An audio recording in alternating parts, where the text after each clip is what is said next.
Welcome to the Del Walmsley Radio Show. Listen and grow as Del questions the status quo, encourages you to think differently, and empowers you to make a better life. Get ready as Del challenges core beliefs, seeks the truth, and reveals the roadmap to the lifestyle you really want. And now your host, multi-millionaire, national award-winning investor, CEO and founder of Lifestyles Unlimited, Del Walmsley. Welcome to the Del Walmsley Radio Show, where the hype ends and the help begins. I'm your host, Del Walmsley, and as always, we're working on your financial freedom. Today, my friends, I'm going to try to cover a topic that is very, I'm trying to think of the right word for it, malleable. There we go. That's a good word. And what do I mean by that? Well, in life, there are things that mean something at one point, and at other points, they change and become something else. And one of the topics I want to cover today is zero-sum gain. It was interesting because they had that very topic on a TV show I was watching the other day called Irrational. And he was talking about the zero-sum gain theory, but using it in a different context than what I'm used to using it in, but still basically the same thing. The zero-sum gain theory believes that there's scarcity, and that the scarcity in life means for one person to have something, somebody else can't have it. Now, at Lifestyles here for 34 years, we fought against the scarcity mentality, meaning that we're willing to teach other people what we know. And if we had the scarcity mentality, we wouldn't want to do that, because if we gave away the knowledge on how to do it right, then somebody could get deals away from us and or take away from our real estate empire, so to speak. I've fought against that for 34 years because I don't really believe that. Let me give you just an example of why I would say something like that. Until you decide you're going to get into the apartment business or the housing business, you don't really pay any attention to it. It's just like until you wanted to have a green car, you don't look at green cars, and all of a sudden you start seeing them everywhere. It's the same thing with housing, apartments and houses and so forth. They're everywhere. They're all around you. And if you really take a look, there's an apartment on every block. You just go down the road. There's another one, another one, another one, another one. You don't really notice that, right? When you first, until you get into the business, then all of a sudden you go, wow, there's so much competition out there. So what you decide is, how am I going to compete? And some people decide to compete by being a lowball, being a slumlord. Some people try to compete by being the highest, best product out there, highest price, best product, so on and so forth. And some people have no idea how to compete. They just sort of get along. Well, in this situation, let's think about this for a second. Where do almost all Burger Kings set themselves up at? And I would suggest you right next to a McDonald's. And the same thing with every other hamburger shop. There's usually 2 or 3 of them in a row. So why do they do that? Why do they set up right next to each other? Because people want variety, but people want to find your business. And if your business is located where all the other businesses are at, it's more likely that they're going to find yours. So if they drive by and McDonald's puts out a gazillion $1 million worth of advertising and somebody goes to McDonald's, they're going to drive by your business, and one day they're going to say, you know what, I'm tired of this, let's try something else. Well, it's the same thing with the apartment business. They drive by you every single day. So you have this opportunity to sway their customer away from them. Where when you see that, then you understand that competition is not a zero-sum gain. In other words, if they go to McDonald's today, they want Burger King tomorrow, and they want Jack in the Box the next day, you're all three utilizing your spaciousness next to each other to gain easier marketing and advertising. People are drawn to a part of town where this type of businesses or these types of businesses are located. And so you get really to multiply. Whatever marketing Jack in the Box did draws people to Jack in the Box, also draws them to the other two businesses. So that's really the way it works with the apartment industry too, is that wherever the apartments are at, that's where people are going to live, so they drive by your apartment every single day. So in this case, there is no zero-sum gain. I can have my apartment, another person can have their apartment, and it really doesn't affect us. Now in housing, single-family housing, it's even less effective. Because if I have one rent house out in the middle of a subdivision of 5,000 houses, it doesn't matter because nobody else has that exact house. So there really is no competition. There really is no zero-sum gain in that situation. Now, that's my argument for there not being a zero-sum gain. I've made millions of dollars. I've had other people come in under my tutelage and make millions of dollars. And I've even had people leave my business, as a student and go out and start my business again, which is mentoring people and compete against me. It still didn't hurt my business. There really is, in most cases, no zero-sum gain. But then it changes. And here's where the world goes sideways. When you look at what's happened over the last couple of years, the apartment business went up in price, up in price, up in price, up in price, up in price. And the only way that they could keep the deals financeable was to lower the interest rates. And so they lowered them and they lowered them and they lowered them. They always got it down to almost 2.75% interest at one time, under 3%. Ridiculously low interest rates just to try to make it so the prices that they were asking for these properties could actually be financed. Then they went with interest only, and then they went with adjustable rates where they could drop the interest rates even lower to get somebody to sign up for the loan.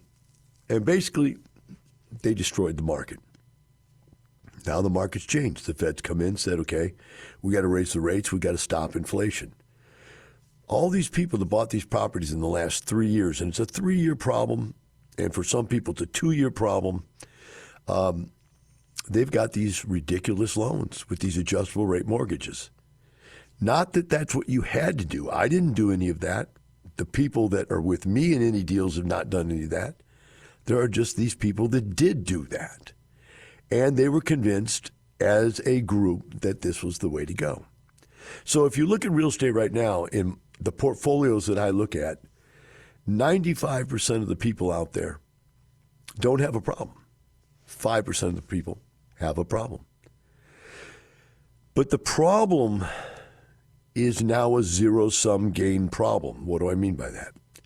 Well, when you look at the situation, these people that are upside down in these loans, they had 1, 2, and 3-year adjustable rate mortgage loans that are coming due. And they bought these deals under the terms and conditions that they cash flowed then, or at least they could pay their mortgage then. But now the interest rates went from 2, 3, 4% up to 6, 7, 8%. I've seen as high as 10%. And so these deals don't cash flow. So now they want to get out of them. Now it's time. I got to get out. This thing's going to take me under. I can't survive with these interest rates. Somebody else got to take this game over. But what they have to realize is that the property's not worth what it was worth when they bought it. With the interest rates being different, the property's worth quite a bit less. The marketplace has fundamentally changed 180 degrees. It's changed so much that I felt it necessary to come back out of retirement and start going around teaching people again. I did a big giant show in Houston a month ago. I'm going to do one in November up in Dallas. So if you want to see me live, I'm going to be teaching the most current information I can possibly get my hands on at that event. So you want to come see it. Now, the way these things work is I have a case study on Thursday night where we'll bring everybody in and have people talk about the deals they've done. So we'll get current deals, and you can see what's going on currently that's available and how these deals are working out. But then on Saturday and Sunday, we have a 2-day event where you are going to learn everything you need to know on Saturday about single-family real estate and everything you need to know on Sunday about multifamily real estate. I will be reintroducing to you in this current marketplace the types of negotiating situations that you're going to be up against and what and how you should look for these situations and prices and affect them, which is what I'm talking about today. So I'm giving you a little insight into this right now, more detail at the 2 days. So if you want to attend this, it's up in Dallas, Texas. The case study will be November 16th. That's a Thursday. And then the 2-day will be Saturday and Sunday, November 18th and 19th. If you want to attend this thing here, you'll just have to look online and find Lifestyles Unlimited and go to our calendar. And there's calendar events there, and you can sign up for it. But you're not going to want to miss this because the marketplace has fundamentally changed 180 degrees. In other words, it went from being a total seller's market to a total buyer's market. Now, there's sellers out there that don't want you to believe it's a buyer's market. And there are brokers out there who are representing sellers who don't want you to believe it's a buyer's market. But I'm telling you, I own 13 real estate companies, right? And so we're out there selling this stuff. It's a buyer's market. I own a mortgage company, and we do business with lots of other mortgage companies, nationwide, national, big-time mortgage companies. They know it's a seller's market. There's brokerage firms out there that are taking listings and still trying to tell people that it's a seller's market. They have to.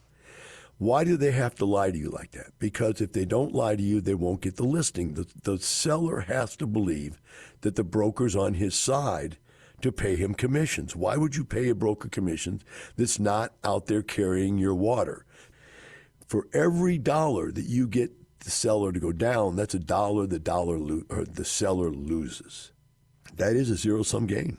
They're trying to tell you, no, you can afford to buy this. This is really a good deal at. And if, like they're saying they wanted $20 million for it, and you guys come to the conclusion you could take $19 million for it, but then you get in there and you do the numbers, and you do all your due diligence, and you find out, man, this deal doesn't even work at $18 million. And the seller knows that he's not going to get the $19 million. The $19 million is not going to work, even though you've already agreed that a $19 million, the retrade is in. You know it is. And the seller thinks he can maybe hold you at $18 million. Maybe he paid $15 million for it. Maybe he paid $16, $17 million. And he's just trying to eke it out. Now, Del, don't you have sympathy for these people? No, I don't have sympathy for them. I have empathy. I understand it's a terrible thing to lose your money in an investment. But you have to understand that these investments were put together by people that knew exactly what I knew. For the last 3 years, I've been screaming at the top of my lungs, don't get into these adjustable rate mortgages. And people kept doing it. I screamed it at every seminar I went to, the expos I went to, the radio shows that I gave. You get one of these properties, you buy it at the right price, not at the inflated price that people have been paying for the last 3 years. If you get one at the right price, that thing will retire you, one property.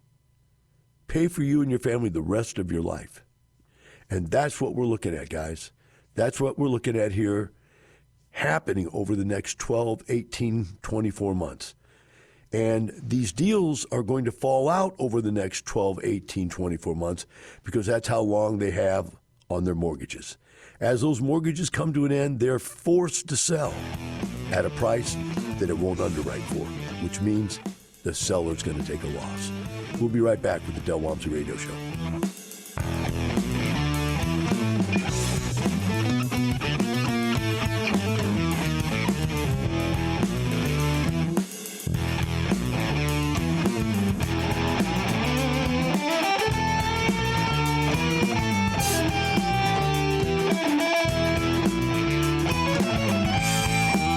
Teaching you with a roadmap to creating the lifestyle you really want. Keep listening. The Del Walmsley Radio Show returns in moments.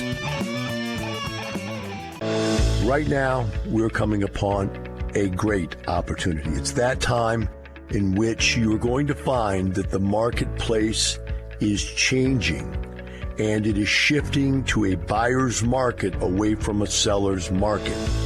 Number one, the brokers don't want you to know that. They're going to do everything they can do to keep you from believing the truth. Number two, the sellers don't want to believe it, although in the back of their minds they know it. Now, that doesn't mean everybody will crater for you, But some people are going to be in those situations where they have to negotiate for deals, and you've got to be there. Now, if you're not there, you won't get one. Join us for the free online workshop, and we'll show you how to be in the right place at the right time in any market cycle. Register at lifestylesunlimitedworkshop.com. Again, that's lifestylesunlimitedworkshop.com. lifestylesunlimitedworkshop.com.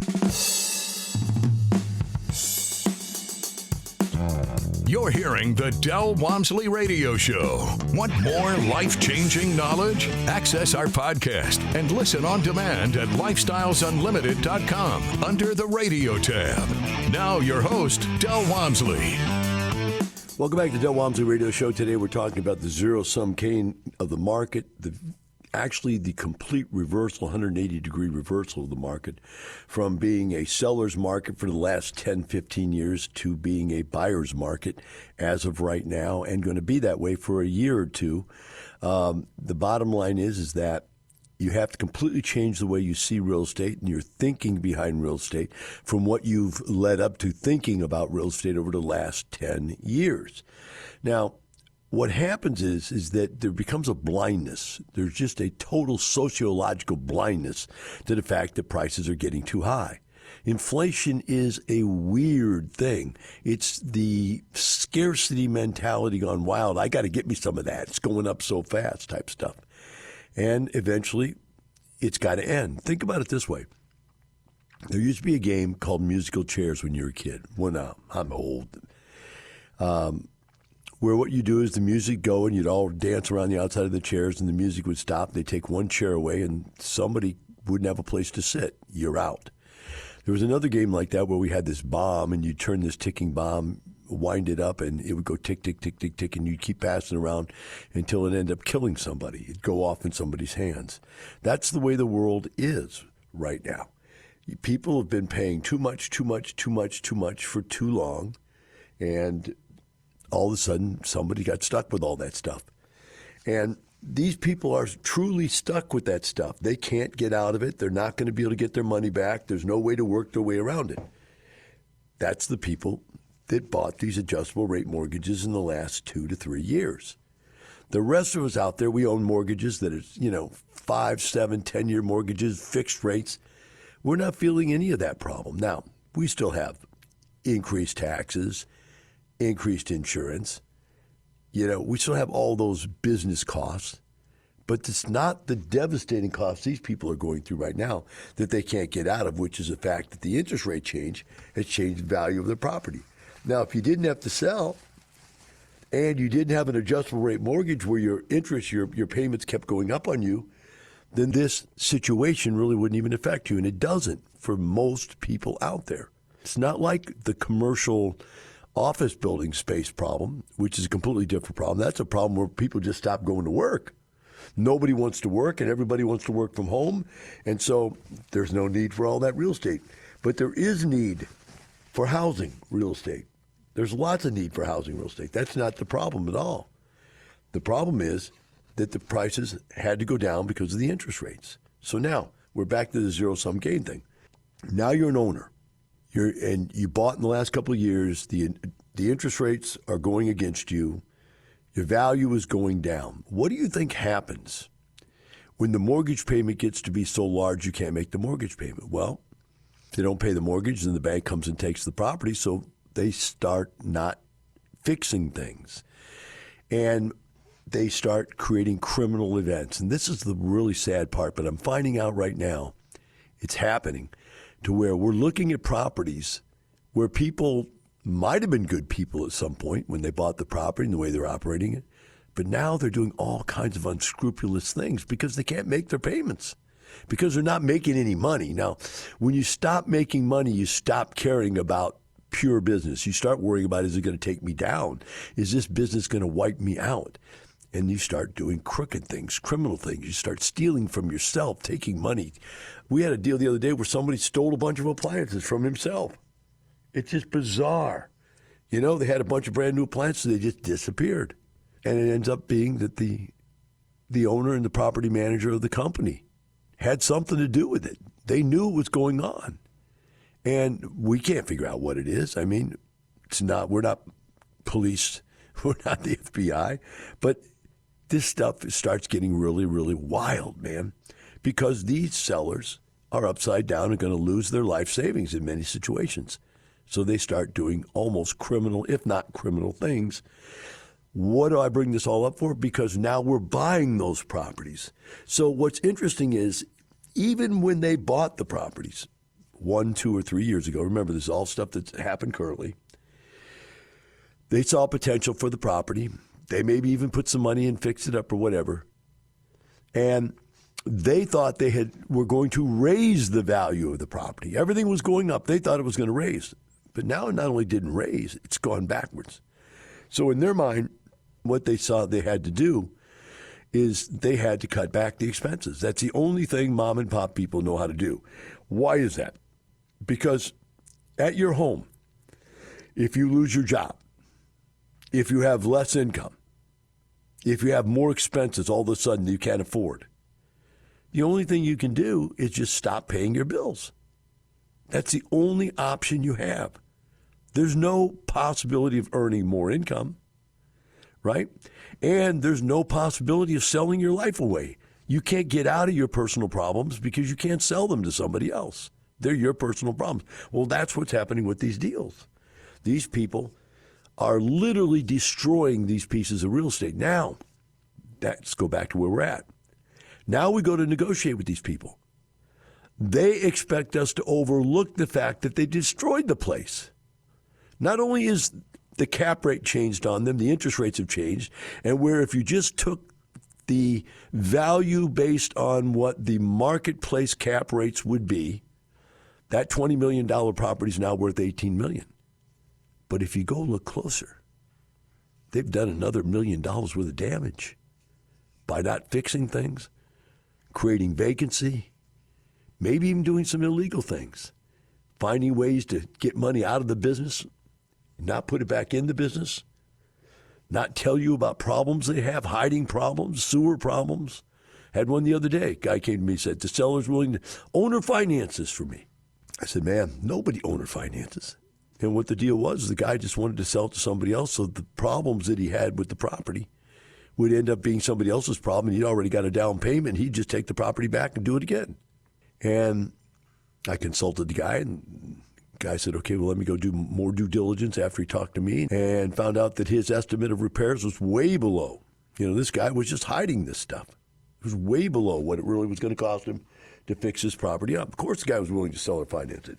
There was no other way to sell it. That was his out. Let you throw some money at it. When you get tired of it, I'll take it back, and I'll get somebody else to throw some money at it. You've got to stand your ground for what makes sense and for what is fair, because fair is no longer in the hands of the seller. Fair is in the hands of the buyer. You have to stand up for that. Now, I'm going to be doing classes on this. Again, I'm coming back into the marketplace again, coming out of not doing anything, and I'm coming back out speaking again. I haven't been teaching for years now. I'm going to come back out and get live with people again because you need that personal touch. Sometimes you got to be around somebody like me that's a little tougher, a little gruffer, so that you can let some of it rub off on you so that you're not so soft. Because you need to learn how to negotiate deals. Why? Because these are going to be great deals. Because the prices are coming back down to normal.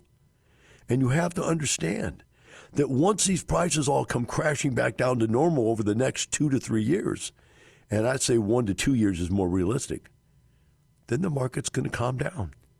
And whether interest rates come down or not, which is not even something is relevant, your ability to go back to increasing the value of your business, all those tools that we know how to use to do that are going to work again. And that's what we look forward to, is not letting the marketplace flip the price up and down on us, but using our tools, business tools, to make the property go up in value. That's the beauty of real estate.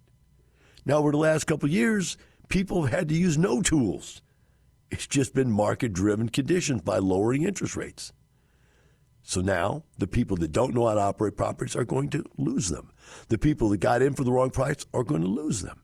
And now the world turns around back to the people who know how to buy and operate real estate the correct way. And that's why you got to get in and you got to get re-educated. Even if you've seen me before, even if you've been through the class before, you didn't listen, I guarantee you, because it was a different time and place. And you weren't listening for the things that I'm going to be putting out there. That material you need to get again. You've got to show up. I'm even talking about my members need to come back and hear this again because you have forgotten what we're going to be using. If you want to attend this, November 16th in Dallas, Texas, it's going to be the case study, and November 18th and 19th in Dallas, Texas is going to be my 2-day. You've got to come back and learn that this is now a buyer's market, and you need to negotiate in a different manner than you've been negotiating. You need to underwrite these deals in a different manner than you've been underwriting these deals over the last 5 to 10 years. It has changed. If you don't change, then you're going to run into one of two problems. You're going to get no deals at all, or you're going to get slaughtered in a deal. You have to understand what is the tipping point. How do you get the best deal you can possibly get, but not work for a deal that's so bad to the seller that they won't sell? And maybe sometimes there is no deal like that. Maybe there's no deal. There's win-win, win-lose, and no deal. Those are always the three options out there. And sometimes no deal is the answer. But sometimes there's a way that you can push right up to that line that the seller says, you know what, I'm willing to go that far deep just to get out from under this without ruining my credit, without losing everything I own, just to get out of it, just so I can sleep at night. I'm willing to dump it all at that price. That's where you're going to get the price that works. That works, and you have to know it works before you go into it. You can't go into it, then find out they've done $1 million worth of damage to the property besides the price reduction. You have to know that the $1 million worth of damage is there also when you're negotiating the deal. So due diligence is of utmost importance during this period. And we're going to talk about doing due diligence. We're going to talk about what we're looking for. All that's coming. You need to be there.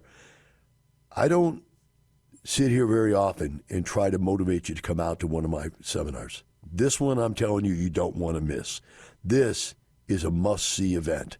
Dallas, Texas, 18th and 19th of November. You can't miss this. It's too important if you want to be a real estate investor in this day and age. Right now, the market has changed. It is now a zero-sum world. Zero-sum world is why there's wars all over the world. It's why there's terrorism all over the world. It's why when it gets to this type of a situation that the strong win and the weak lose. And it's time for you to come learn how to be one of the strong. Have a great day, and remember, it's not the money, it's the lifestyle. The information and opinions you hear on the Del Walmsley radio show are those of the host, Del Walmsley, his guests, and his callers. The Del Walmsley show is for entertainment purposes only. Please consult a professional regarding your personal investment needs. Nothing presented on the Del Walmsley show constitutes an endorsement, recommendation, offer, or solicitation to buy or sell any product or security.